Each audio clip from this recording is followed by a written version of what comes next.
দুইটি। নক্তা সরফ হইলে কয়টি? কি কি? আর নক্তাওয়ালা হইলে কি হইলে? নক্তাওয়ালা হইলে আমরা দেখবো বাফনাকিতে বসি না। বাফনাকিতে বলো কয় নিয়ম? কি কি? হরফের মস্ক 102 বার, নক্তার মস্ক 20 বার, কমপক্ষে 1 ঘন্টা পর লাগে। বাফনাকিতে যদি না পড়ে, এদিকে দেখান, নক্তা সরফ হইলে তো আমরা জানি 2 নিয়ম। বাফনাকিতে যদি না পড়ে তাহলে নক্তাওয়ালা হলে শিক্ষা দেওয়ার নিয়ম 4টি। কয়টি? 4টি। বলেন, বাফনাকি ব্যতীত নক্তাওয়ালা হরফ শিক্ষা দেওয়ার নিয়ম 4টি। আপনাকে 4টি। আওয়াজ দেন, বাফনাকি ব্যতীত নক্তাওয়ালা হরফ শিক্ষা দেওয়ার নিয়ম 4টি। বাফনাকি ব্যতীত নক্তাওয়ালা হরফ শিক্ষা দেওয়ার নিয়ম 4টি। 1 নাম্বার, হরফের নামের মস্ক কমপক্ষে 100 বার। 1 নাম্বার, হরফের নামের মস্ক কমপক্ষে 100 বার।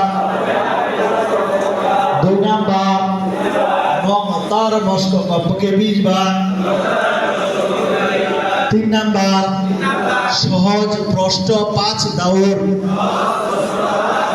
দাউর মানে বারবার করা। দাউর মানে কি? বারবার। সহজ প্রশ্ন 5 দাউর। 3 নাম্বার, সহজ প্রশ্ন 5 দাউর। 4 নাম্বার, কঠিন প্রশ্ন 5 দাউর। বাফনাকি ব্যতীত নক্তাওয়ালা হরফ শিক্ষা দেওয়ার নিয়ম 4টি। 1 নাম্বার, হরফের নামের মস্ক কমপক্ষে 100 বার। 2 নাম্বার, নক্তার মস্ক কমপক্ষে 20 বার। 3 নাম্বার, সহজ প্রশ্ন 5 দাউর। 4 নাম্বার, কঠিন প্রশ্ন 5 দাউর।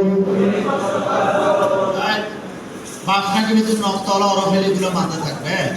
আমরা জানি আলিফে নক্তা আছে না নাই? আছে না নাই?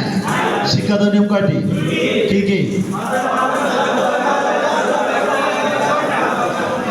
মিমে নক্তা আছে না নাই?